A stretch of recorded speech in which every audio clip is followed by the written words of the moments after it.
ಓಂ ಪರಬ್ರಹ್ಮ ಪರಮಾತ್ಮನೇ ಮಾಂ ಶರೀರಂ ಪಾಹಿ ಕುರು ಕುರು ಸ್ವಾಹ ಅಂತ 21 ಸಾರಿ ಈ ಮಂತ್ರವನ್ನು ಆ ನೀರಿಗೆ ಏಲಿ ಆ ನೀರನ್ನು ಕುಡ್ಕೊಂಡಿದ್ದೇ ಆದರೆ ಇವರ ಶರೀರ ಪಾಹಿ ಶುದ್ಧಿ ಆಗ್ಬಿಡ್ತೈತಿ.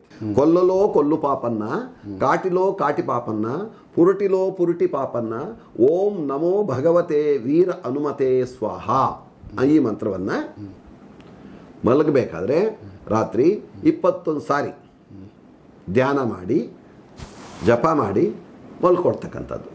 ಭೂತಚೇಷ್ಟೆ ಸಾಕಾದಷ್ಟು ಅದು కంట్రోల్ ఆగుతుంది. విష్ణుకి ఎన్నో పేర్లు, ఈశ్వరునికి ఎన్నో పేర్లు, బ్రహ్మకి ఎన్నో పేర్లు, అసలు పేరు తన వద్దనే ఉన్నదిరా ఎరిముంಡ ಅಂತ ಹೇಳಿದರು. ಯಾಕೆಂದ್ರೆ ನಮ್ಮನ್ನು ನಾವು ಅರ್ಥ ಮಾಡ್ಕೊಂಡಾಗ, ನಮ್ಮಲ್ಲಿ ಯಾವ್ಯಾವ ಶಕ್ತಿಗಳಿದೆ ಅಂತ ತಿಳ್ಕೊಂಡಾಗ ಭಗವಂತ ಎಲ್ಲಿದ್ದಾರೆ ಅಂತ ಗೊತ್ತಾಗುತ್ತೆ. ನಮ್ಮನ್ನೇ ನಾವು ನಮ್ಮನೆ ಅಡ್ರೆಸ್ಸು, ನಮ್ಮೂರಿನ ಅಡ್ರೆಸ್ಸೇ ನಮ್ಗೆ ಗೊತ್ತಿಲ್ಲ ಅಂದರೆ ಬೇರೆದೇನು ಗೊತ್ತಿರುತ್ತೆ ನಮಗೆ? ಮುಖ್ಯವಾಗಿ ನಮ್ಮ ಅಡ್ರೆಸ್ ಗೊತ್ತಾಗಬೇಕು. ನಾವು ಯಾರು, ನಾವು ಎಲ್ಲಿಂದ ಬಂದ್ವಿ, ನಾವು ಎಲ್ಲಿದ್ದೀವಿ, ಏನು ಮಾಡ್ತಾ ಇದ್ದೀವಿ, ಎಲ್ಲಿಗೆ ಹೋಗ್ತೀವಿ, ನಮ್ಮದು ಪೂರ್ತಿ ಗೊತ್ತು. ನಮ್ಮಲ್ಲಿ ಯಾರ್ಯಾರಿದ್ದಾರೆ, ಇಷ್ಟೆಲ್ಲ ಆಗ್ಬೇಕಾದ್ರೆ ಏನಿದು ಕಾರಣ?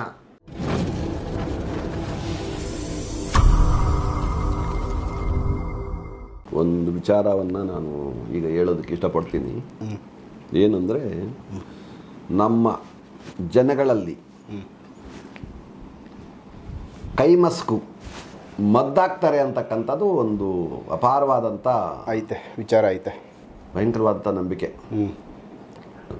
ಅಪಾರವಾಗಿದೆ. ತುಂಬ ಜನಗಳಿಗೆ ಅನುಮಾನ ಇದೆ. ತುಂಬ ಜನಗಳು ಅದರಲ್ಲಿ ಸೋತೋಗಿದ್ದಾರೆ. ಹೌದು, ತುಂಬ ಕಷ್ಟ ಕಾರ್ಪಣ್ಯಗಳನ್ನು ಅನುಭವಿಸ್ತಾ ಇದ್ದಾರೆ. ಯಾಕೆ ಅನುಭವಿಸ್ತಾ ಇದ್ದಾರೆ ಅಂದರೆ,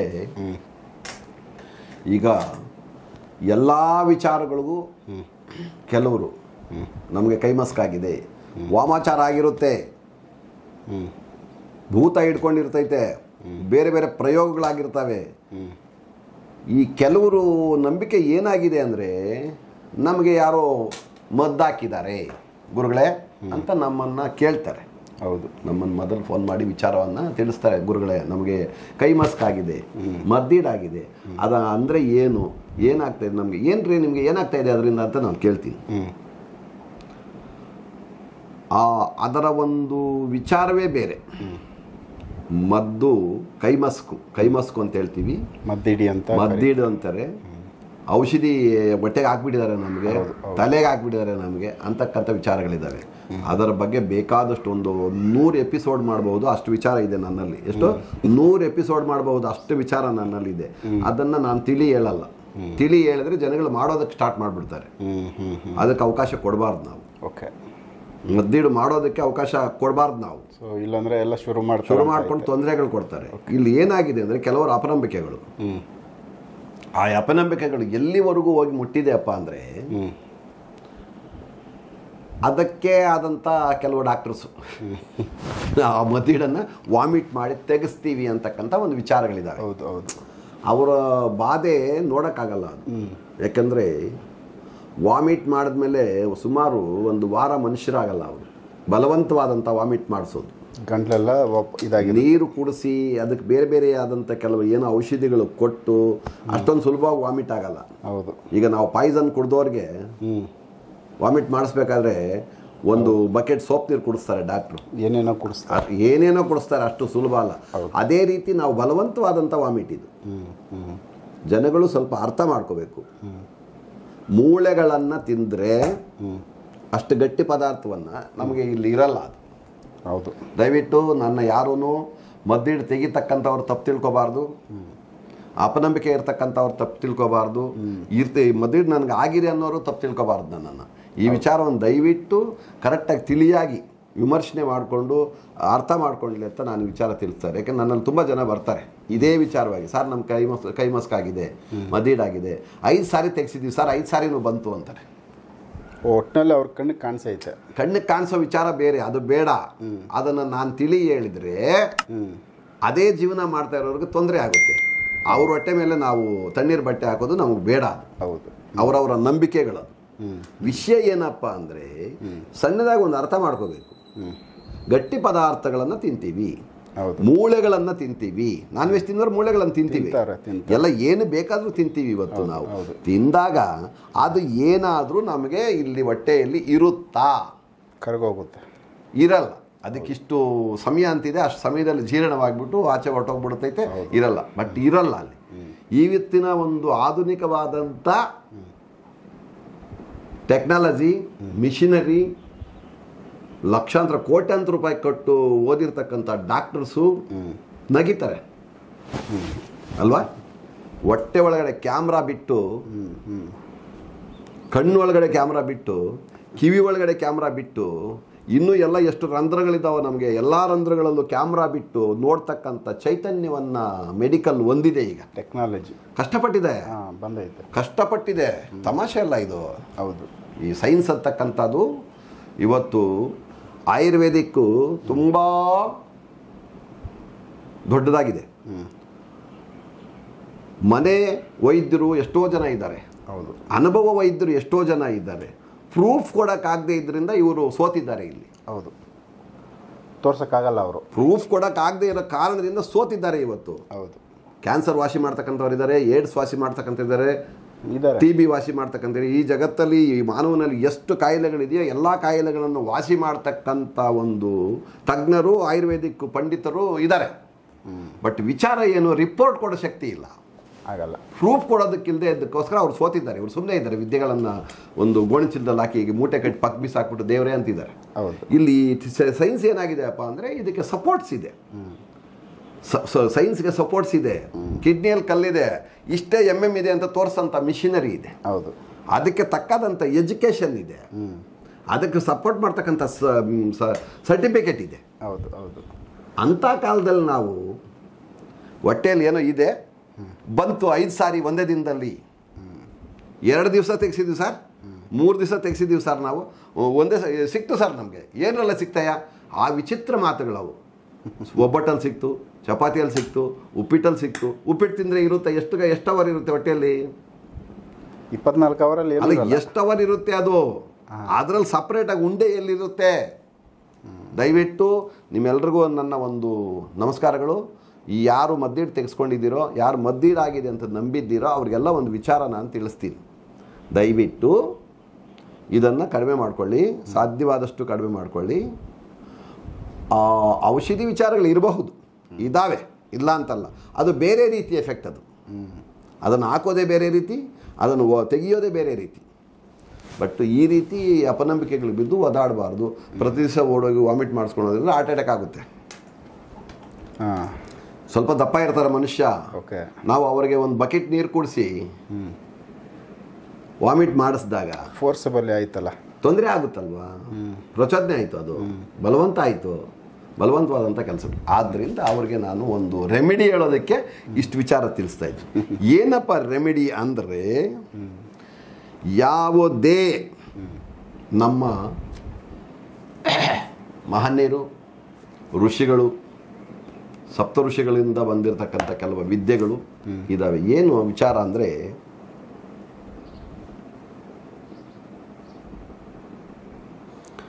ಯಾರ ಒಂದು ಮನೆಯಲ್ಲಿ ಊಟ ಮಾಡಿದಾಗ ನಮಗೆ ಅನುಮಾನ ಅಂತಕ್ಕಂಥದ್ದು ಬರುತ್ತೋ, ಇವರು ನಮಗೇನೋ ಔಷಧಿ ಹಾಕಬಹುದು, ಹಾಕಿರ್ಬೋದು. ಎಷ್ಟೋ ಮನೆಗಳಲ್ಲಿ, ಈಗಲೂ ಎಷ್ಟೋ ಮನೆಗಳಲ್ಲಿ ಮನೆಯವರನ್ನೇ ನಂಬ್ತಾ ಇಲ್ಲ. ಎಷ್ಟೋ ಜನ ಊಟ ಮಾಡ್ತಾ ಇಲ್ಲ. ನಮ್ಮಲ್ಲಿ ಕೇಸಸ್ ಇದೆ ಸಾರ್, ಗಂಡನ ಹೆಂಡತಿ ನಂಬ್ತಾ ಇಲ್ಲ, ಹೆಂಡತಿಯನ್ನು ಗಂಡ ನಂಬ್ತಾ ಇಲ್ಲ, ಅತ್ತೆ ಮಾವನ ಸೊಸೆಗಳು ನಂಬ್ತಾ ಇಲ್ಲ, ಸೊಸೆಗಳನ್ನು ಅತ್ತೆ ಮಾವಂತರು ನಂಬ್ತಾ ಇಲ್ಲ. ಏನೋ ಮಾಡಿಬಿಡ್ತಾರೆ ಸ್ವಾಮಿ, ನಮಗೆ ಏನೋ ಮಾಡ್ತಾರೆ ಇವರು, ಏನೋ ಮಾಡ್ತಾರೆ ಇವರು, ಭಯ ಆಯ್ತು, ಏನೋ ಮಾಡ್ತಾರೆ ಇವರು, ನಮಗೆ ತೊಂದರೆ ಆಗುತ್ತೆ. ಯಾಕಂದರೆ ಆ ಭಾವನೆ ಏನಾಗುತ್ತೆ, ಆ ಸಮಯದಲ್ಲಿ ಊಟ ಮಾಡ್ತಾರೆ ಅಂತ ಇಟ್ಕೊಳ್ಳಿ, ಆ ಭಯಕ್ಕೆ ಲೂಸ್ ಮೋಷನ್ ಆಗ್ಬಿಡ್ತೈತೆ. ಚೆನ್ನಾಗಿ ಅರ್ಥ ಮಾಡ್ಕೊಳ್ಳಿ ಇದು. ಯಾಕೆಂದರೆ ನೀವು ನಮ್ಮನ್ನು ಈ ಒಂದು ಜಗತ್ತಿಗೆ ಪರಿಚಯ ಮಾಡಿಸ್ತಾ ಇದ್ದೀರಿ. ನಮ್ಮಿಂದ ಏನಾದರೂ ಒಂದು ಮನುಷ್ಯರಿಗೆ ಸಿಗಬೇಕು, ಏನಾದರೂ ಒಂದು ಸಿಗಬೇಕು, ಒಂದು ಒಳ್ಳೆಯ ಒಂದು ವಿಚಾರ, ಏನಾದರೂ ಒಂದು ಅವರಿಗೆ ಸಂದೇಶ ಸಿಗಬೇಕು, ನಮ್ಮಿಂದ ಒಂದು ಒಳ್ಳೆಯ ಸಂದೇಶ ಸಿಗಬೇಕು. ಆ ಸಂದೇಶಕ್ಕೋಸ್ಕರ ನಾನು ಮಾತಾಡ್ತಾ ಇದ್ದೆ. ಯಾಕೆಂದರೆ ಈ ಮಧ್ಯೆ ನಾನು ಎಪಿಸೋಡ್ ಕೊಟ್ಟಿಲ್ಲ, ನಾನು ಲೇಟ್ ಆಯಿತು. ಸುಮಾರು ಜನ ನನ್ನಲ್ಲಿ ರೋಗಿಗಳು ಬಂದಾಗ ಅವ್ರು ಹಂಚ್ಕೊಂಡಿರೋಂಥ ವಿಚಾರಗಳಿವು ನಂಬೋದೇ ಇಲ್ಲ. ಒಬ್ರನ್ನೊಬ್ರು ಮನೆಯಲ್ಲಿ ನಾನಾ ರೀತಿ ಗೊಂದಲ. ಅವ್ರೇನಂತಂದರೆ ಇವ್ರು ತಿನ್ನಲ್ಲ, ಬಿಸಾಕ್ಬಿಡ್ತಾರೆ. ಸೊ ತಿಂದಂಗೆ ಈಗ ಗಂಡ ತಂದು ಕೊಟ್ಟಿರ್ತಕ್ಕಂಥ ಪ್ರಸಾದ ಹೆಂಡತಿ ತಿಂದೆ ಎತ್ತಿಟ್ಟು ನಮ್ಮ ಹತ್ರ ತಗೊಂಡ್ಬಂದಿದ್ದಾರೆ. ಏನಂತ ಸ್ವಾಮಿ ಇದರಲ್ಲಿ ಏನಾದರೂ ಇದೇನು ನೋಡಿ ಪರೀಕ್ಷೆ ಮಾಡಿ ಯಾಕೆ ಏನು ನಿಮ್ಮ ಅನುಮಾನ ಏನಿದು ಅಂತ ನಾವು ಕೇಳಿದಾಗ, ಇಲ್ಲ ನಮಗೇನೋ ಔಷಧಿ ಹಾಕ್ತಾರೆ ಅವರು, ನಮಗೆ ಸುಮಾರು ಕಡೆ ಗುರುಗಳು ಹೇಳಿದ್ದಾರೆ, ಸುಮಾರು ಕಡೆ ದೇವಸ್ಥಾನದಲ್ಲಿ ಹೇಳಿದ್ದಾರೆ, ಸುಮಾರು ಕಡೆ ಏನೋ ಆಗಿದೆ, ನಮಗೂ ಆಗ ಅನ್ನಿಸ್ತಾ ಇದೆ, ಏನು ಮಾಡೋದು? ಫ್ಯಾಮಿಲಿ ಇರುತ್ತಾ? ಕಿತ್ತೋಗುತ್ತೆ. ಸಂಸಾರ ಇರುತ್ತಾ? ಇದು ಆಚೆ ಹೋಗಲ್ಲ. ನೀವು ನಾನು ಗಂಡ ಹೆಂಡ್ತಿ, ನೀವು ನಿನ್ನೊಂದು ಮುಖ ನಂದೊಂದು ಮುಖ ಆದರೆ ಇಲ್ಲೇನಿದೆ? ಇರಲ್ಲ. ಅದು ಇರಲ್ಲ. ರಾಜಂಗು ರಾಣಿಗೂ ಮುರಿದೋದ್ರೆ ಮನಸ್ಸು, ಅರಮನೆಗೆ ಏನೈತೆ ಸೊಗಸು ಅಂದ್ರು ಅಲ್ವಾ, ಒಂದು ಹಾಡಲ್ಲಿ ಹೇಳಿದ್ದಾರೆ. ಆ ರೀತಿಯಾಗಿ ಆ ಅನುಮಾನಗಳಿಗೆ ನಮ್ಮಿಂದ ಒಂದು ಸಂದೇಶ, ಒಳ್ಳೆ ಸಂದೇಶ ಸಿಗ್ಲಿ ಅಂತ ಹೇಳ್ತಾ ಇರೋದು. ಯಾರೇ ಆಗಬಹುದು, ಯಾರಿಗೆ ಕೈ ಮಸ್ಕು ಮದ್ದಿಡಿನ ಸಮಸ್ಯೆ ಭಯ ಇರ್ತಕ್ಕಂಥವ್ರು ಒಂದು ಕೆಲಸ ಮಾಡಬೇಕು. ಇಂಥ ಕಡೆ ನಾವು ಊಟ ಮಾಡಿದ್ದೀವಿ, ಇಂಥ ಕಡೆ ಪ್ರಸಾದ ತಿಂದಿದ್ದೀವಿ, ಇಂಥವರು ನಮಗೆ ಡೌಟ್ ಇತ್ತು, ಏನೋ ಒಂದು ಮಾಡಿದ್ದಾರೆ ಅಂತಕ್ಕಂಥವರು ಆ 24 ಗಂಟೆಗಳ ಒಳಗಡೆ ಅದನ್ನು ಸೇವನೆ ಮಾಡಿದ 24 ಗಂಟೆ ಅವ್ರ ಅನುಮಾನ, ಅದು ಅವ್ರೇನು ಔಷಧಿ ಹಾಕಿದಾರೋ ಇಲ್ಲ ಅದು ಬೇಡ, ಅನುಮಾನ ಅಂತೂ ಬಂದೈತೆ, ಅವ್ರ ಅನುಮಾನ 100% ಬಂದೈತೆ. ಅಂಥ ಜನ ಏನು ಹೇಳ್ತೀನಿ ಅಂದರೆ, ಇದಕ್ಕೊಂದು ಮಂತ್ರ, ಒಂದು ಗ್ಲಾಸ್ ನೀರು ತಗೊಂಡು ಓಂ ಪರಬ್ರಹ್ಮ ಪರಮಾತ್ಮನೇ ಮಾಂ ಶರೀರಂ ಪಾಹಿ ಕುರು ಕುರು ಸ್ವಾಹ, ಇದು ಎಲ್ಲರೂ ಬರೆದಿಟ್ಕೊಳ್ಳಿ, ಇದು ಎಲ್ಲ ಕೇಳಿಸ್ಕೊಳ್ಳಿ. ಇನ್ನೂ ಒಂದು ಸಾರಿ ಹೇಳ್ತೀನಿ ನಾನು ಈ ಮಂತ್ರವನ್ನು. ಓಂ ಪರಬ್ರಹ್ಮ ಪರಮಾತ್ಮನೇ ಮಾಂ ಶರೀರಂ ಪಾಹಿ ಕುರು ಕುರು ಸ್ವಾಹ ಅಂತ 21 ಸಾರಿ ಈ ಮಂತ್ರವನ್ನು ಆ ನೀರಿಗೆ ಹೇಳಿ ಆ ನೀರನ್ನು ಕುಡ್ಕೊಂಡಿದ್ದೇ ಆದರೆ ಇವರ ಶರೀರ ಪಾಹಿ ಶುದ್ಧಿ ಆಗ್ಬಿಡ್ತೈತೆ. ಯಾವುದೇ ಒಂದು ಮಾಟ ಮಂತ್ರ ವಗೈರೆ ಈ ಮದ್ದಿಡಿನ ಕಾಟ ಇರಲ್ಲ. ಹಾಕಿದ್ರು ಕೂಡ ಅದು ಕ್ಲಿಯರ್, ಹಾಕಿರ್ಲಿ ಆಗದೆ ಹೋಗಿರ್ಲಿ, ಇವರ ಶರೀರದ ತೊಂದರೆ, ಇವರ ಮನಸ್ಸಿನ ಗೊಂದಲ ಎರಡು ಶುದ್ಧಿ ಆಯಿತು, ಪರಿಸಮಾಪ್ತಿ, ಶುದ್ಧಿ ಆಗ್ಬಿಡ್ತೈತೆ. ಇದು ಇಟ್ಕೋಬೇಕು. ಯಾಕಂದರೆ ಹಿಂದೇನು ಕೆಲವು ಮಂತ್ರಗಳನ್ನು ಹೇಳಿದ್ದೀನಿ ನಾನು. ಇನ್ನೊಂದು ವಿಚಾರ ಈಗಲೂ ಒಂದು ಹೇಳ್ತೀನಿ. ಈಗ ಈ ಸಮಯಕ್ಕೆ ಭೂತ ಚೇಷ್ಟೆ ಜಾಸ್ತಿ ಆಗಿದೆ, ಜನಗಳಿಗೆ ಭೂತಗಳಿಂದ ತುಂಬ ತೊಂದರೆ ಆಗ್ತಾ ಇದೆ. ಮನೆಯಲ್ಲೇ ಸತ್ತಿರ್ತಕ್ಕಂಥ ವ್ಯಕ್ತಿಗಳು, ಈಗ ನೋಡ್ರಿ 100% ಹೇಳ್ತಾ ಇದ್ದೀನಿ ನಾನು, ಕರೋನಾನಲ್ಲಿ ಯಾರು ಗಂಡ ಹೆಂಡ್ತೀರು ಸತ್ತಿದ್ದಾರೋ, ಗಂಡ ಸತ್ತೋಗಿರೋ ಹೆಂಡ್ತಿಗೆ ಭಯಂಕರವಾದಂಥ ಹಿಂಸೆ, ಹೆಂಡ್ತಿ ಸತ್ತೋಗಿದ್ರೆ ಗಂಡನಿಗೆ ಭಯಂಕರವಾದ ಹಿಂಸೆಗಳು ನಡೀತಾ ಇದ್ದಾವೆ. ಅವ್ರು ನಮ್ಮಲ್ಲಿ ಬರ್ತಾ ಇದ್ದಾರೆ, ಅವರ ಕಷ್ಟ ಸುಖಗಳನ್ನು ಹೇಳ್ಕೊಳ್ತಾ ಇದ್ದಾರೆ. ಭಯಂಕರವಾಗಿ. ನಿನ್ನೆ ಒಂದು ಕೇಸ್ ಬಂದಿದೆ ನನ್ನ ಹತ್ರ, ನಿಮ್ಮಲ್ಲಿ ಹಂಚ್ಕೊತೀನಿ ನಾನು. ತುಂಬ ದೂರದವರು, ಈ ಕಡೆಯವರಲ್ಲ ಅವರು, ಹೊಸದುರ್ಗನೋ ಹೊಸಪೇಟೆನೋ ವಿಜಯನಗರ ಜಿಲ್ಲೆಯವರು, ಉತ್ತರ ಕರ್ನಾಟಕ. ಇನ್ನೂ ಬಂದಿಲ್ಲ, ನನ್ನಲ್ಲಿ ಹೇಳ್ಕೊತಾನೆ ಇದ್ದಾರೆ ಅವರು. ವಿಷಯ ಏನಪ್ಪ ಅಂದರೆ, ಪಾಪ ಗಂಡ ತೀರ್ಕೊಂಡು 2 years ಆಗಿದೆ. ನೈಟ್ ಪೂರ್ತಿ ನಿದ್ದೆ ಇರಲ್ಲ ಅವ್ರಿಗೆ, ಭಯ, ಏನೋ ಹಿಂಸೆ, ನಾನಾ ರೀತಿಯಾದಂಥ ಮೈಕೈ ನೋವು, ಕೈ ಭಯಂಕರವಾದಂಥ ನೋವು, ಎಲ್ಲ ಕೀಲುಗಳು, ಎಲ್ಲ ಮಸಲ್ಸು, ಭಯಂಕರ ನೋವು. ಆ ನೋವಲ್ಲಿ ಸುಮಾರು 3-4 ಗಂಟೆ ತನಕ ಎದ್ದೇ ಇರ್ತಾರೆ ಅವರು. ರಾತ್ರಿ 4 ಗಂಟೆ ಮೇಲೆ ಮಲಗ್ತಾರೆ, ನಿದ್ದೆ ಬರುತ್ತೆ ಅವ್ರಿಗೆ. ನಿದ್ದೆ ಬಂದಾಗ ಮಂಕು, ಆ ಬೆಳಗ್ಗೆ ಏನು ಅವ್ರಿಗೆ ಕನಸು ಅಂದರೆ, ಯಾರೋ ಪಕ್ಕದವ್ರು ಬಂದು ನನಗೆ ಏನೋ ಇಂಜೆಕ್ಷನ್ ಮಾಡಿಬಿಟ್ಟು ಹೋಗ್ತಾ ಇದ್ದಾರೆ ಅಂತಕ್ಕಂಥ ಭಾವನೆ. ಓಕೆ, ಯಾವ ದೇವಸ್ಥಾನದಲ್ಲಿ ಪರಿಹಾರ, ಯಾವ ಡಾಕ್ಟ್ರಿಂದ ಪರಿಹಾರ, ಯಾವ ವೈದ್ಯರಿಂದ ಇದಕ್ಕೆ ಪರಿಹಾರ ಸಿಗುತ್ತೆ ನೀವು ಹೇಳಿ? ಮನೆ ತುಂಬ ಮಕ್ಕಳು, ಓಕೆ, ಬೇರೆ ಏನು ಸಪೋರ್ಟ್ಸ್ ಇಲ್ಲ, ಕೂಲಿ ಮಾಡಿ ಜೀವನ ಮಾಡಬೇಕು. ಅಲ್ಲಿ ನಮ್ಮಲ್ಲಿ ಬಂದಿರತಕ್ಕಂಥ ಒಂದು ಕೇಸಸ್ಸು, ಅವರ ಕಷ್ಟ ಕಾರ್ಪಣ್ಯಗಳು, ಅವರ ರೋಗ ರುಜಿನಗಳ ಬಗ್ಗೆ ನಾನು ಮಾತಾಡ್ತಾ ಇರೋದು. ನಮ್ಮಲ್ಲಿ ಬಂದಿರತಕ್ಕಂಥವು ಇವು ಆ ರೀತಿ ಆಗ್ತಾ ಇದೆ. ಒಂದು ದಿವಸ ಅಡಿಕ್ಟ್ ಆಗಿಬಿಟ್ಟಿದ್ದಾರೆ ಅಂದರೆ, ಪ್ರತಿದಿನನೂ ನಿದ್ದೆ ಇಲ್ಲ, ಪ್ರತಿ ದಿವಸ ಇನ್ನು ನಿದ್ದೆ ಇಲ್ದಿದ್ದಂಥ ಮನುಷ್ಯ 3 ಗಂಟೆ 4 ಗಂಟೆ ಮೇಲೆ ನಿದ್ದೆ ಬಂದೇ ಬರುತ್ತೆ. ಆ ನಿದ್ರೆ ಮಾಡಿದಾಗ 5-6 ಗಂಟೆಯಲ್ಲಿ ಒಂದು 2 ಅವರಲ್ಲಿ ಅವರಿಗೆ ಕನಸಿನ ಪ್ರಾಬ್ಲಮ್ ಅದು. ಈಗ ಅವರು ಈ ಎಪಿಸೋಡ್ ನೋಡಿ ಬೇಕಾದ್ರೆ ಪರಿಹಾರ ಮಾಡ್ಕೊಳ್ಳಿ. ಆ ಕನಸು ಅಂತಕ್ಕಂಥದ್ದು, ಯಾರೋ ಏನೋ ಬಂದು ನಮಗೆ ಏನೋ ಮಾಡಿಬಿಟ್ಟು ಹೋಗ್ತಾ ಇದ್ದಾರೆ, ಏನಾದರೂ ಆಗಬಹುದು, ಅದು ನಾವೇನಾದರೂ ತಿಳ್ಕೊಬೋದು, ಅವ್ರು ಏನಾದರೂ ಅಂದ್ಕೋಬೋದು. ಇಂಜೆಕ್ಷನ್ ಮಾಡಿಬಿಟ್ಟು ಹೋಗ್ತಾ ಇದ್ದಾರೆ. ಆ ಇಂಜೆಕ್ಷನಿಂದ ನಮ್ಗೆ ನಾನಾ ರೀತಿ ತೊಂದರೆ ಆಗ್ತಾ ಇದೆ. ಅವ್ರ ಭಾವನೆ ನೋಡಿ, ಇದು ಭಾವನೆ, ಇದು ನಮ್ಮಲ್ಲಿ ಹಂಚ್ಕೊಂಡಿರೋಂಥ ಭಾವನೆ, ಇದು ಅವರು ನಮ್ಮಲ್ಲಿ ಹಂಚ್ಕೊಂಡಿರ್ತಕ್ಕಂಥ ಭಾವನೆ. ಸಣ್ಣ ಮಕ್ಕಳು, ಆ ಮಕ್ಕಳ ಗತಿ ಏನಾಗಬೇಕು? ಅವ್ರ ತಾಯಿ ಈ ರೀತಿ ಒದ್ದಾಡಿಕೊಂಡು ಬೆಳಗ್ಗೆ ಆ ಮಕ್ಕಳಿಗೂ ತಿಳಿಸ್ತಾಳೆ ಈ ವಿಷಯ, ಅವರು ಭಯ ಪಡ್ತಾರೆ. ಯಾರೋ ಶತ್ರುಗಳಿದ್ದಾರೆ, ಏನೋ ಆಗಿದ್ದಾರೆ, ಏನೋ ಇದ್ದಾರೆ. ಆಗ ಆ ಮಕ್ಕಳ ಗತಿ ಏನು? ಯಾಕಂದರೆ ಇವು ಆತ್ಮಗಳ ಒಂದು ಕಾಟ, ಇದು ಆತ್ಮಗಳ ಒಂದು ಅವಲೋಕನ. ಆತ್ಮಗಳು ಕೊಡ್ತಕ್ಕಂಥ ಒಂದು ಗಿಮಿಕ್ಸ್, ತೊಂದರೆ ತಾಪತ್ರಗಳು ಕೊಡ್ತೈತೆ ಅವು. ಸೊ ಏನಾದರೂ ಒಂದು ಚೇಷ್ಟೆ ಮಾಡ್ತವೆ, ಬರೀ ಚೇಷ್ಟೆಗಳೇ ಅದರದ್ದು ಮಾಡ್ತೈತೆ. ಅದು ಇದ್ದಕ್ಕಿದ್ದಂಗೆ ಎಲ್ಲೋ ಒಂದು ಕಡೆ ಫೈನ್ ಬಂದ್ಬಿಡ್ತೈತೆ. ಕಾಲಾಗಬಹುದು, ಮಂಡಿ ಆಗಬಹುದು, ಕುತ್ತಿಗೆ ಆಗಬಹುದು, ಹೊಟ್ಟೆ ಆಗಬಹುದು. ಈ ಒಂದು ಆತ್ಮಗಳ ಚೇಷ್ಟೆ ಭಯಂಕರವಾಗಿದೆ, ಭಯಂಕರವಾಗಿ. ನನ್ನಲ್ಲಿ ಸುಮಾರು ಜನ, ನೂರಾರು ಜನ ಅವರವರ ಅನುಭವಗಳನ್ನು ಹಂಚಿಕೊಂಡು ನನ್ನಲ್ಲಿ ಗೋಳಾಡ್ತಾರೆ. ಇದು ಪಕ್ಕಾ ವಿಚಾರ, ಇದು ಪಕ್ಕಾ ವಿಚಾರ. ಇದು ನಮಗೂ ಸಹಿತ ತೊಂದರೆ ಕೊಡ್ತವೆ ಕೆಲವಾರು ಸಮಯ. ಓಕೆ, ನಿಮ್ಮ ಹತ್ರ ಬರ್ತಾವಂತಾಯ್ತು. ಎಲ್ಲ ನಾನೇನು ಹೇಳಿದೆ ಆವಾಗಲೇ, ಒಂದು ವಿಚಾರ ಹೇಳಿದೆ ಆವಾಗಲೇ, ಆತ್ಮ ಅಂತಕ್ಕಂಥದ್ದು ದೆವ್ವ ಅಲ್ಲಪ್ಪ. ಅದು ಈಗ ನೀವು ಬದುಕಿದ್ರೆ ನಿಮ್ಮನ್ನು ದೇವರು ಅಂತ ನಾವು ತಿಳ್ಕೋಬಹುದು. ಓಕೆ, ಈಗ ನಾವು ಬಸವಣ್ಣ ಅವ್ರನ್ನ ದೇವರೇ ಅಂತ ಅಂದ್ಕೊಂಡಿದ್ದಲ್ವಾ, ಶಿರ್ಡಿ ಬಾಬಾ ಅವ್ರನ್ನ ದೇವರೇ ಅಂದ್ಕೊಂಡಿದ್ದಲ್ವಾ, ಅವರೆಲ್ಲ ದೇವ್ರ ಸಮಾನ ತಾನೆ, ನಮಗೆ ಸಮಾನ ದೇವರೇ ಅವ್ರು ಅಂದ್ಕೊಂಡಿದ್ದೀವಿ ನಾವು. ಈ ಕೈವಾರ ತಾತನನ್ನು ಏನಂತ ಪೂಜೆ ಮಾಡ್ತೀವಿ ನಾವು? ಇವಾಗ ಅವ್ರನ್ನ ದೇವ್ರಂತಾನೆ ಅಂತೀವಿ ನಾವು. ಅಂದರೆ ಆ ಆತ್ಮನ, ಅದು ಶರೀರ ಒಂದಿಲ್ದಿದ್ದು ಮಾತ್ರಕ್ಕೆ ಅದು ದೆವ್ವ ಅಲ್ಲ. ಅದು ಹೌದು, ಒಳ್ಳೇದೇ ಇದೆ. ಅದು ಆತ್ಮ ಅಂತಕ್ಕಂಥದ್ದು ಒಂದು ಪ್ರಾಣಶಕ್ತಿ. ಅದು ಪರಮಾತ್ಮ. ಅವನು ಆತ್ಮ ಮತ್ತು ಪರಮಾತ್ಮ. ಪರಮಾತ್ಮ ಪ್ರಕೃತಿಯಲ್ಲಿದ್ದಾನೆ, ಪಂಚಭೂತಗಳಲ್ಲಿದ್ದಾನೆ, ಆತ್ಮ ಜೀವರಾಶಿಗಳಲ್ಲಿದೆ. ಈ ಶರೀರವನ್ನು ಕಳ್ಕೊಂಡ ತಕ್ಷಣ ಅದು ದೆವ್ವ ಅಲ್ಲ. ಅದು ಇದು ತೊಂದರೆ ಕೊಡ್ತಾ ಇರೋದ್ರಿಂದ ಈ ಹಿಂದಿನ ಪ್ರಾಚೀನ ಕಾಲದಲ್ಲಿ ಈ ಕೆಲವು ಭೂತ ವೈದ್ಯರು ಇದಕ್ಕೆ ದೆವ್ವ ಅಂತ ಒಂದು ಹೆಸರು ಕೊಟ್ಟಿರೋದು. ಇದು ಸೊ ಅದು ದೊಡ್ಡದಾಗಿ ಈಗ ಸೌಂಡ್ ಮಾಡ್ತಾರೆ. ದೆವ್ವ ಅಲ್ಲ ಅದು, ಅದನ್ನು ನಮ್ಮಂತೆಯೇ ಮನುಷ್ಯನೇ. ಅದು ನಮಗಿರ್ತಕ್ಕಂಥ ಶಕ್ತಿ ಎಲ್ಲ ಇದೆ ಅದಕ್ಕೆ. ಅದೇನು ಮಾಡ್ತೈತೆ, ಬೇರೆ ಮನುಷ್ಯರಲ್ಲಿ ಸೇರಿಕೊಂಡು ಊಟಕ್ಕೆ, ಅದರ ಆಸೆ ಆಕಾಂಕ್ಷೆಗಳು ತೀರಿಸ್ಕೊಳ್ಳೋದಕ್ಕೆ ಅದು ಕೆಲಸ ಮಾಡ್ತೈತೆ. ಎಲ್ಲ ಆಸೆ ಆಕಾಂಕ್ಷೆಗಳು ತೀರಿಸ್ಕೊಳ್ತೈತೆ. ಕೆಲವು ಹೆಣ್ಮಕ್ಳು, ಕೆಲವು ಗಂಡ್ಮಕ್ಳು ಕೆಲವು ಅನುಭವಗಳನ್ನು ನನ್ನಲ್ಲಿ ಹಂಚ್ಕೊಂಡಿದ್ದಾರೆ. ಅದನ್ನೆಲ್ಲ ಹೇಳೋಕ್ಕಾಗಲ್ಲ ನಾವು. ಕೆಲವು ವಿಚಾರಗಳು ಹೇಳಿದ್ರೆ ಅಸಹ್ಯವಾಗಿರ್ತೈತೆ, ಅದು ಹೇಳಲ್ಲ ನಾವು.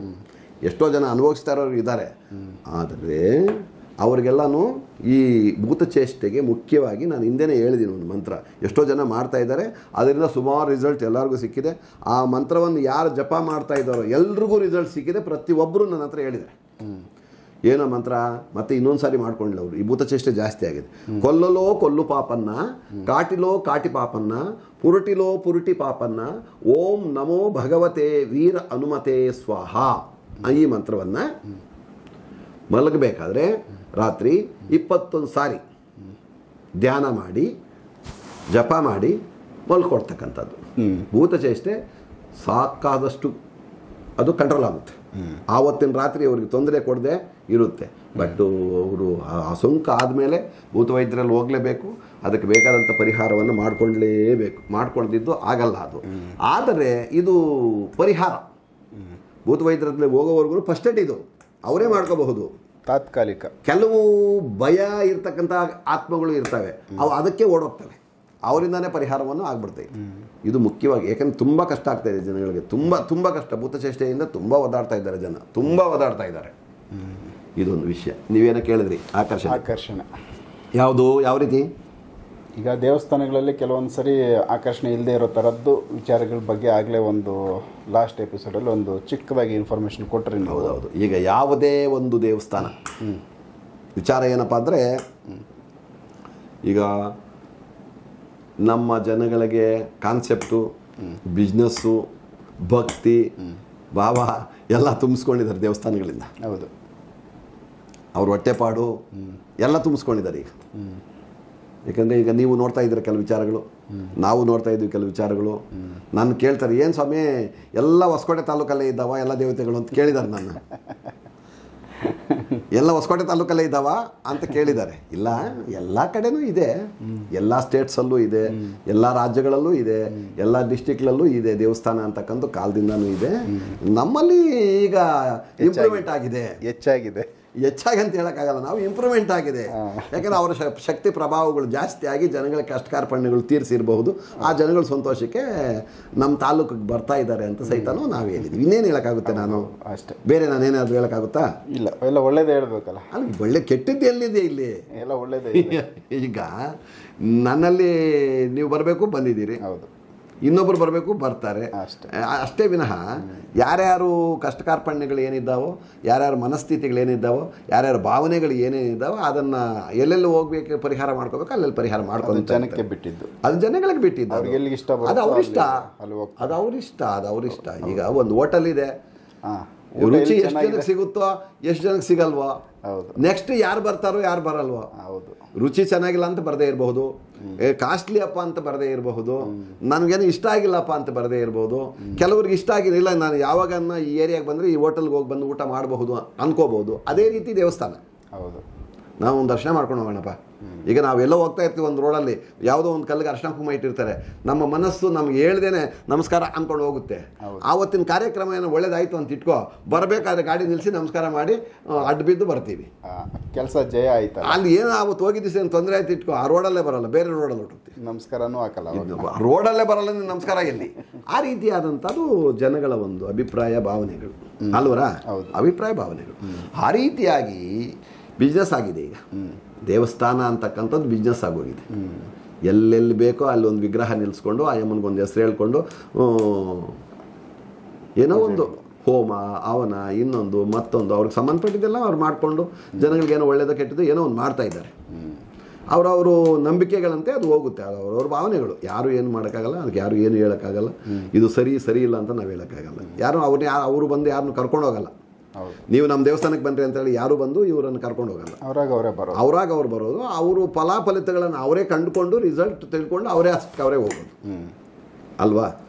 ಆ ರೀತಿಯಾಗಿರ್ತಕ್ಕಂಥ ವಿಚಾರ. ಇಲ್ಲಿ ದೇವಸ್ಥಾನ ಅಂದರೆ ಏನಪ್ಪ ಅಂದರೆ, ಈಗ ಒಂದು ನಾಗರ ಪ್ರತಿಷ್ಠೆ, ನಾಗಮ್ಮ, ಅದರ ಜೊತೆಗೆ ನೂರಾರು ಹೆಸರುಗಳಿದೆ, ಏನೇನೋ ಎಲ್ಲಮ್ಮ, ಗಂಗಮ್ಮ, ಗೌರಮ್ಮ, ಇನ್ನೊಂದಮ್ಮ, ಬೇಕಾದಷ್ಟು ದೇವಸ್ಥಾನಗಳಿದ್ದಾವೆ, ಬೇಕಾದಷ್ಟು ಇದ್ದಾವೆ. ಇಲ್ಲಿ ನಮ್ಮ ಕೈವಾರ ತಾತ್ನವರು ಒಂದು ಮಾತು ಹೇಳಿದ್ದಾರೆ, ವಿಷ್ಣುಕ್ಕೆ ಎನ್ನೋ ಪೇರ್ಲು, ಈಶ್ವರನಿಗೆ ಎನ್ನೋ ಪೇರ್ಲು, ಬ್ರಹ್ಮಕ್ಕೆ ಎನ್ನೋ ಪೇರ್ಲು, ಅಸಲು ಪೇರು ತನ್ನ ವದ್ದನೆ ಉನ್ನದಿರ ಎರಿಮುಂಡ ಅಂತ ಹೇಳಿದರು. ಅದರ ಅರ್ಥ ಏನಪ್ಪ ಅಂದರೆ, ವಿಷ್ಣುವಿಗೆ ಸಹಸ್ರನಾಮ, ಈಶ್ವರನಿಗೂ ಸಹಸ್ರನಾಮ, ಬ್ರಹ್ಮನಿಗೂ ಸಹಸ್ರನಾಮ, ಎಲ್ಲರಿಗೂ ಸಾವಿರ ಹೆಸರು. ಆದರೆ ಒರಿಜಿನಲ್ ಹೆಸರು, ನಿಜವಾದಂಥ ಹೆಸರು ನಮ್ಮಲ್ಲಿ ಇದೆಯಪ್ಪ ಉಚ್ಚಮುಂಡೆವೆ ಅಂತ ಬರೆದ್ರು ಅವರು. ಯಾಕೆಂದ್ರೆ ನಮ್ಮನ್ನು ನಾವು ಅರ್ಥ ಮಾಡ್ಕೊಂಡಾಗ, ನಮ್ಮಲ್ಲಿ ಯಾವ್ಯಾವ ಶಕ್ತಿಗಳಿದೆ ಅಂತ ತಿಳ್ಕೊಂಡಾಗ ಭಗವಂತ ಎಲ್ಲಿದ್ದಾರೆ ಅಂತ ಗೊತ್ತಾಗುತ್ತೆ. ನಮ್ಮನ್ನೇ ನಾವು ನಮ್ಮ ಮನೆ ಅಡ್ರೆಸ್ಸು, ನಮ್ಮೂರಿನ ಅಡ್ರೆಸ್ಸೇ ನಮ್ಗೆ ಗೊತ್ತಿಲ್ಲ ಅಂದರೆ ಬೇರೆದೇನು ಗೊತ್ತಿರುತ್ತೆ ನಮಗೆ? ಮುಖ್ಯವಾಗಿ ನಮ್ಮ ಅಡ್ರೆಸ್ ಗೊತ್ತಾಗಬೇಕು. ನಾವು ಯಾರು, ನಾವು ಎಲ್ಲಿಂದ ಬಂದ್ವಿ, ನಾವು ಎಲ್ಲಿದ್ದೀವಿ, ಏನು ಮಾಡ್ತಾ ಇದ್ದೀವಿ, ಎಲ್ಲಿಗೆ ಹೋಗ್ತೀವಿ, ನಮ್ಮದು ಪೂರ್ತಿ ಗೊತ್ತು. ನಮ್ಮಲ್ಲಿ ಯಾರ್ಯಾರಿದ್ದಾರೆ, ಇಷ್ಟೆಲ್ಲ ಆಗ್ಬೇಕಾದ್ರೆ ಏನಿದೆ ಕಾರಣ? ಈಗ ಒಂದು ಮೊಬೈಲಲ್ಲಿ ಮೆಮೊರಿ ನಾವು ಎಷ್ಟು ಬೇಕಾದರೂ ಇಟ್ಕೋಬಹುದು, ನಮ್ಗೆ ಬೇಕಾದಾಗ ಓಪನ್ ಮಾಡ್ಕೋಬಹುದು. ಅಂಥ ಮೆಮೊರಿಗಳು, ಕೋಟ್ಯಂತರ ಮೆಮೊರಿಗಳು ನಮ್ಮಲ್ಲಿ ಇದ್ದಾವೆ. ಚಿಕ್ಕ ವಯಸ್ಸಲ್ಲಿ 16ನೇ ವರ್ಷದಲ್ಲಿ ನಾವು ಯಾರನ್ನ ತಗೊಂಡು ಹೊಡೆದಿರ್ತೀವಿ. ಈಗ ನಮ್ಗೆ 60 ವರ್ಷ, ನಮ್ಗೆ ನೆನಪಿರುತ್ತಲ್ಲ, ನೆನಪಾಗುತ್ತೆ. ಅದೆಂಥ ಮೆಮೊರಿ, ಅದು ಯಾವ ಸಿಮ್ಮು, ಎಷ್ಟು ವರ್ಷಗಳಿಂದ, ಯಾವ್ದು ಕಾರ್ಡ್ ಅದು ಅಲ್ವಾ? ಮೆಮೊರಿ ಕಾರ್ಡ್ ಯಾವುದದು, ಯಾವ ಕಾರ್ಡ್ ಅದು, ಅದಕ್ಕೆ ಎಷ್ಟು ಪವರ್ ಇರ್ಬೋದು, ಅದಕ್ಕೆ ಏನು ಚಾರ್ಜ್ ಆಗ್ತಾ ಇರ್ಬೋದು. ಈಗ ಇದಕ್ಕೆಲ್ಲ ನಾವು ಚಾರ್ಜ್ ಹಾಕೊಬೇಕು ಪವರು, ಇದಕ್ಕೆ ನಾವು ಚಾರ್ಜ್ ಯಾವಾಗ ಮಾಡಿದ್ದೀವಿ? ಇಲ್ಲ. ಇದನ್ನು ಯಾರು ಚಾರ್ಜ್ ಮಾಡಿ ಕಳಿಸಿರ್ತಕ್ಕಂಥ ಪರಮಾತ್ಮ, ಅವನು ಯಾರಿಗೂ ಕಾಣ್ತಾ ಇಲ್ಲ. ಇವತ್ತು ಮಹಾಶಿವರಾತ್ರಿ, ಈ ಜಗತ್ತೆಲ್ಲ ಅವನ ಒಂದು ಸಂಸಾರ. ಹೌದು. ಈ ಇಡೀ 84 ಲಕ್ಷ ಜೀವರಾಶಿಗಳು, ಈ ಚರಾಚರಗಳು, ಈ ಕೇಚರ, ವನಚರ, ಭೂಚರ, ಈ ವನಚರ, ಈ ಭೂಚರ, ಜಲಚರ, ಈ ಎಲ್ಲ 4 ಚರಾಚರಗಳು ಅವನದು ಒಂದು ಫ್ಯಾಮಿಲಿ. ಹೌದು. ಅವನು ಯಾರಿಗೂ ಕಾಣಿಸ್ತಾ ಇಲ್ಲ, ಬಟ್ ಪೂಜೆ ಮಾಡ್ತೀವಿ. ಇಲ್ಲ, ಕಾಣಿಸ್ತಾ ಇಲ್ಲ ಅವನು. ನಾವು ಅವನ್ನ ಏನೇನೋ ರೂಪಗಳಲ್ಲಿ ಏನೇನೋ ಮಾಡಿಕೊಂಡು ವಿಗ್ರಹ ಇಟ್ಕೊಂಡಿದ್ದೀವಿ ನಾವು. ನಮ್ಮ ಒಂದು ಭಾವನೆಗಳು, ಆ ಭಾವನೆಗಳಿಗೆ ಕಾರಣ ಋಷಿಗಳು ಅಂತೀವಿ, ಸಪ್ತ ಋಷಿಗಳು ಅಂತೀವಿ, ಜ್ಞಾನಿಗಳು ಅಂತೀವಿ. ಪ್ರಾಚೀನ ಕಾಲದಿಂದ ಇರ್ತಕ್ಕಂಥ ಒಂದು ಗಣ್ಯ ವ್ಯಕ್ತಿಗಳು, ಜ್ಞಾನಿಗಳಿಂದ ನಮಗೆ ಇದು ಅರಿವಾಗಿದೆ. ಆ ಅರಿವನ್ನು ನಾವು ಕಾಪಾಡ್ಕೊಂಡು ಹೋಗ್ತಾ ಇದ್ದೀವಿ ಅಂತ ಒಂದು ವಿಚಾರ ತಿಳ್ಕೊಂಡಿದ್ದೀವಿ. ಅದೇ ರೀತಿಯಾಗಿ ಯಾವುದೇ ಒಂದು, ಯಾಕೆ ಈ ವಿಚಾರ ಹೇಳ್ತೀನಿ ನಾನು, ನಮ್ಮ ಸಂಗೀತ ಪಿತಾಮಹರಾದಂಥ ಮಹನೀಯರು ಯಾರು, ತ್ಯಾಗರಾಜ ಸ್ವಾಮಿಗಳು, ರಾಮದೇವರ ದೇವಸ್ಥಾನದಲ್ಲಿ ಒಂದು ಹಾಡು ಮೂಲಕವಾಗಿ ಒಂದು ವಿಚಾರವನ್ನು ತಿಳಿಸ್ತಾರೆ ಅವರು. ಏನಂತ, ರಾಮ ಸ್ಥಾನ ಬಲ ನಿನಗೆ, ನಿನ್ನ ಆಸ್ಥಾನ ಬಲ ನನಗೆ ಅಂತ ಹೇಳ್ತಾರೆ. ಅದರ ಅರ್ಥ ಏನು? ಒಂದು ನಿನಗೆ ಒಂದು ದೇವಾಲಯ ಮಾಡಬೇಕಾದ್ರೆ ಶಾಸ್ತ್ರೋಕ್ತವಾಗಿ ಇಷ್ಟಡಿಗೆ ಗರ್ಭಗುಡಿ, ಹೌದು, ಇಷ್ಟಡಿ ಅದರ ಪ್ರಾಂಗಣ ಒಳ ಹೊರ ಇದನ್ನೆಲ್ಲ ಮಾಡಿ ಶುದ್ಧವಾಗಿ ಆಯ ಮಾಡಿ ವಾಸ್ತು ಮಾಡಿ ಅದಕ್ಕೆ ನಿನ್ನ ಕೂತ್ಕೊಳ್ತಕ್ಕಂಥ ಗದ್ದಿಗೆ ಪೀಠಕ್ಕೆ ವಾಸ್ತು ಮಾಡಿ ಅದರಲ್ಲಿ ಏನೇನು ವಸ್ತುಗಳನ್ನು ಇಡಬೇಕು ಇಟ್ಟು ಪ್ರಾಣ ಪ್ರತಿಷ್ಠಾಪನೆ ಮಾಡಿ ಚಕ್ರಸ್ಥಾಪನೆ ಮಾಡಿ ಅಮೋಘವಾದಂಥ ಮೂಲಿಕೆಗಳು ಅಮೋಘವಾದಂಥ ಸುಗಂಧ ಪರಿಮಳ ದ್ರವ್ಯಗಳು ಮತ್ತು ಮಹನ್ನೀರು ಕೊಟ್ಟಂಥ ಬೀಜಾಕ್ಷರಗಳು. ಈಗ ನಾವೇನು ಹೇಳ್ತೀವಿ, ತಿರುಪತಿ ದೇವಾಲಯದಲ್ಲಿ ಶಂಕರಾಚಾರ್ಯರು ಮಾಡಿದಂಥ ಶ್ರೀಚಕ್ರ ಅಂತ ಹೇಳ್ತಾರೆ ಮಹನೀಯರು ದೊಡ್ಡವರು. ಅದರ ಒಂದು ಅಮ್ಮನ ಶ್ರೀಚಕ್ರ, ಆ ತಾಯಿ ಇಷ್ಟು ಜನಗಳಿಗೆಲ್ಲ ಒಳ್ಳೇದು ಮಾಡಿಕೊಂಡು, ಇಷ್ಟು ಜನಗಳನ್ನೆಲ್ಲ ಕಾಪಾಡಿಕೊಂಡು, ಇಷ್ಟು ಜನಗಳನ್ನೆಲ್ಲ ಆಕರ್ಷಣೆ ಮಾಡಿಕೊಂಡು ಆ ಶ್ರೀಚಕ್ರ ಮತ್ತು ಆ ಪರಮಾತ್ಮನ ವೆಂಕಟೇಶ್ವರನ ಒಂದು ದಿವ್ಯ ದರ್ಶನವನ್ನು ಎಲ್ಲ ಮಾನವರಿಗೆ ಕೊಡ್ತಾ ಇದೆ ಅಂತಕ್ಕಂಥ ಒಂದು ವಿಚಾರ. ಆ ರೀತಿಯಾಗಿ ಅದೇ ರೀತಿಯಾಗಿ ತ್ಯಾಗರಾಜರು ಹೇಳಿದ್ರು, ಸ್ಥಾನ ಬಲ ನಿನಗೆ, ನಿನ್ನ ಆಸ್ಥಾನ ಬಲ ನನಗೆ. ರಾಮ, ನಿನಗೆ ಮೊದಲು ಸ್ಥಾನ ಬಲವನ್ನು ಕರೆಕ್ಟಾಗಿ ನಾವು ಮಾಡಿದರೆ ನಿನ್ನ ಆಸ್ಥಾನಕ್ಕೆ ನಾವು ಬಂದರೆ ಆ ಫಲ ಇರುತ್ತೆ. ನಿನಗೆ ಸ್ಥಾನ ಬಲ ಇಲ್ಲ ಅಂದರೆ ನಿನ್ನ ಆಸ್ಥಾನಕ್ಕೆ ಬಂದರೂ ನನಗೂ ಏನು ಫಲ ಇರಲ್ಲ. ಸೊ ವ್ಯರ್ಥ ಆಯಿತು ಅಂದರೆ ಅಲ್ಲಿ ಸರಿ ಇಲ್ಲ ಅಂತಕ್ಕಂಥ ವಿಚಾರ. ಅಲ್ಲೇನು ಬರ್ತೈತಿ, ಈಗ ಯಾವುದೇ ಒಂದು ದೇವರು ಒಂದೇ, ಒಂದು ಹೆಣ್ಣು ದೇವರು ಒಂದು ಗಂಡು ದೇವರು, ಇಷ್ಟೇ. ಶಿವಪಾರ್ವತಿಯರು ಇಬ್ಬರೇ. ಆ ವಿಚಾರದಲ್ಲಿ ನಾವು ಲಕ್ಷಾಂತರ ಕೋಟ್ಯಾಂತರ ಈ ಜಗತ್ತನ್ನೆಲ್ಲ ಪರಿಶೀಲನೆ ಮಾಡಿದಾಗ ಕೋಟ್ಯಾಂತರ ಹೆಸರುಗಳು ಸಿಗ್ಬೋದೇನೋ ದೇವರುಗಳಿದೆ. ಆಗ ಆ ಪ್ರತಿಷ್ಠಾಪನೆಗೆ ಆಕರ್ಷಣೆ, ಬೀಜಾಕ್ಷರಗಳು, ಮಂತ್ರಗಳು, ಯಂತ್ರಗಳು, ತಂತ್ರಗಳು, ಗಿಡಮೂಲಿಕೆಗಳು ಕೆಲವು ಎಲ್ಲ ಅಲ್ಲಿ ನಾವು ಇಟ್ಟಾಗ ಅದರ ಮೇಲೆ ಪ್ರತಿಷ್ಠಾಪನೆ ಯಾವುದೇ ಒಂದು ವಿಗ್ರಹವನ್ನು ಮಾಡಿದಾಗ ಅದಕ್ಕೆ ಶಾಸ್ತ್ರೋಕ್ತವಾಗಿ ವಿಧಿಯುಕ್ತವಾಗಿ ವಿಧಿವಿಧಾನವಾಗಿ ಆ ಮಂತ್ರಗಳನ್ನು ಪ್ರಾಣಪ್ರತಿಷ್ಠೆಯಾಗಿ ಅಲ್ಲಿ ಮಾಡಿದಾಗ ಮಾತ್ರ ಆ ಆಕರ್ಷಣೆ ಆ ದೇವಸ್ಥಾನಕ್ಕೆ ಆಗುತ್ತೆ. ಆ ದೇವಸ್ಥಾನಕ್ಕೆ ಯಾರು ಕಂಡರೂ ಅಲ್ಲಿ ಹೋಗಿ ಪೂಜೆ ಮಾಡಿಸ್ಬೇಕು, ಅಲ್ಲಿ ಹೋಗಿ ನಮ್ಮ ಕಷ್ಟ ಸುಖಗಳನ್ನು ಹೇಳ್ಕೋಬೇಕು, ಮನದಾಳದ ಮಾತುಗಳನ್ನು ಹೇಳ್ಕೋಬೇಕು, ನಮ್ಮ ಕೋರಿಕೆಗಳನ್ನು ಹೇಳ್ಕೋಬೇಕು, ನಮ್ಮ ಕೋರಿಕೆಗಳು ಈಡೇರಬಹುದು ಅಂತಕ್ಕಂಥ ಭಾವನೆಗಳಿಂದ ಹೋಗ್ತಕ್ಕಂಥದ್ದು. ಅಲ್ಲಿ ಈ ಪವರ್ ಇದ್ದರೆ, ಯಾವ ಪವರು? ಬೀಜಾಕ್ಷರಗಳ ಪವರ್ ಇದ್ದರೆ, ಆಕರ್ಷಣೆ ಶಕ್ತಿ ಇದ್ದರೆ ನಾವು ಹೇಳಿದಂಥ ಕೋರಿಕೆಗಳು ಅಲ್ಲಿ ಒಂದು ಪರ್ಸೆಂಟೇಜ್ ಪ್ರಕಾರವಾಗಿ ನಮಗೆ ಫಲ ಸಿಗುತ್ತೆ. ಅದು ಆಕರ್ಷಣೆ. ಅದೇ ರೀತಿಯಾಗಿ ಜನಾಕರ್ಷಣೆ, ಧನಾಕರ್ಷಣೆ, ದೇವಸ್ಥಾನದ ಆಕರ್ಷಣೆ ಎಲ್ಲ ಅದೇ. ಈಗ ಕೆಲವರು ಎಷ್ಟೋ ಜನ ಒಂದು ದೇವಸ್ಥಾನ ಮಾಡ್ತಾರೆ, ದೇವಸ್ಥಾನ ಮಾಡಿಬಿಟ್ಟು ಕೆಲವು ದಿವಸ ನೋಡ್ತಾರೆ, ನಮ್ಮಲ್ಲಿ ಬರ್ತಾರೆ. ಆಮೇಲೆ ಸ್ವಾಮಿ ನಮ್ಮ ದೇವಸ್ಥಾನ ತುಂಬ ಚೆನ್ನಾಗಿ ನಡೀತಾ ಇತ್ತು, ಸುಮಾರು ಜನ ಬರ್ತಾಯಿದ್ರು, ಅಮಾವಾಸ್ಯೆ ಹುಣ್ಣಿಮೆಗೆ 100 ಜನ 200 ಜನ ಇರೋರು, ಮಾಮೂಲಿ ದಿನಗಳು ಒಂದು 25-50 ಜನ ಇರೋರು. ಈಗ ಯಾರು ಅಲ್ಲಿ ಬರೋರೇ ಇಲ್ಲ ಸ್ವಾಮಿ, ನಮ್ಗೆ ಯಾರೋ ಏನೋ ಮಾಡಿಬಿಟ್ಟಿದ್ದಾರೆ, ದಯವಿಟ್ಟು ನೀವು ಭೂತವೈದ್ಯರು ಚೆಕ್ ಮಾಡಿ ಅಂದರು. ನಮಗೆ ವಾಮಾಚಾರ ಆಗಿಬಿಟ್ಟಿದೆ. ನಮಗೆ ಮೊದಲೇ ಯಾರನ್ನೋ ಕೇಳಿರ್ತಾರೆ, ಅವರು ಕಟ್ಟಾಕಿದಾರಯ್ಯ ನಿಮ್ಮ ದೇವ್ರನ್ನ. ಏನು ಹೇಳ್ತಾರೆ? ನಿಮ್ಮ ದೇವರನ್ನು ಕಟ್ಟಾಕಿದ್ದಾರೆ. ಸೊ ಅಲ್ಲಿ ದೇವರಿಲ್ಲ ಅನ್ನೋದು ಗೊತ್ತಾಗಿರುತ್ತೆ. ಕಟ್ಟು ಮಂತ್ರ ಕಟ್ಟಾಕಿ ಭೂತವೈದ್ಯರು ಮಾಡಿಬಿಟ್ಟಿದ್ದಾರೆ. ಅಂಥ ವೈದ್ಯರು ತುಂಬ ಕಡಿಮೆ, ಇವಾಗ ವಿರಳ. ಅಲ್ಲಿ ಏನು ವಿಷಯ, ದೇವರನ್ನ ಕಟ್ಟಾಕಕ್ಕೆ ಯಾರ ಕೈಲೂ ಆಗಲ್ಲ, ದೇವರು ಯಾರ ಕೈಗೂ ಸಿಕ್ಕಲ್ಲ. ಹೌದು. ನಮ್ಮ ತಾತನ ಹೇಳ್ದ, ಕೈವಾರ ತಾತನು ಏನಂತ, ಯಾಕೆಂದರೆ ಎಲ್ಲದಕ್ಕೂ ನಾನು ಅವ್ರನ್ನೇ ತಗೊಳ್ಳೋದು. ನನಗೆ ಅವ್ರು ತುಂಬ ಇಷ್ಟ, ಅವ್ರ ಗ್ರಂಥ ಇಷ್ಟ, ನನಗೆ ಅವ್ರ ಕಾಲಜ್ಞಾನನೂ ನನಗಿಷ್ಟ. ಯಾಕೆಂದ್ರೆ ನನ್ನ ಅನುಭವದಲ್ಲಿ ನನ್ನ ನಂಬಿಕೆ ಕೊಟ್ಟಿರ್ತಕ್ಕಂಥ ಒಂದು ಗ್ರಂಥ ಮಹನ್ನೀರವರು. ಅಲ್ಲಿ ಏನು ಹೇಳ್ತಾರೆ, ದೇವಡೆವರಿಗೆ ಚಿಕ್ಕಡು ದೇವಡೆವ್ವರಿ ವಶಮು ಕಾಡು ಅಂತ ಬರೆದ್ರು ಅವರು. ದೇವರು ಯಾರಿಗೂ ಸಿಗಲ್ಲ, ದೇವರು ಯಾವನು ವಶನೂ ಆಗಲ್ಲ, ಯಾರಿಗೂ ವಶ ಆಗಲ್ಲ ಅಯ್ಯಪ್ಪ, ಯಾರಿಗೂ ಸಿಗಲ್ಲ ಅಂತೇಳಿ. ಅಯ್ಯಪ್ಪ ಸಿಗದೆ ಇರೋ ಇವ್ರು ಕಟ್ಟಾಕೋದೇನ ಒಂದು ವಿಚಾರ. ಯಾಕೆಂದರೆ ಈ ದೇವಸ್ಥಾನಗಳವರೆಲ್ಲ ಕೇಳಿಸ್ಕೊಂಡ್ರಿ, ಈ ಎಪಿಸೋಡ್ ನೋಡಿದಾಗ ಅವ್ರಿಗೆ ಅರಿವಾಗಲಿ. ನನ್ನಲ್ಲಿ ಬಂದಿದ್ದಾರೆ ಎಷ್ಟೋ ಜನ. ಸೊ ಈ ವಿಚಾರನ ನೆಕ್ಸ್ಟ್ ಎಪಿಸೋಡಲ್ಲಿ ಮಾತಾಡೋಣ ಸರ್.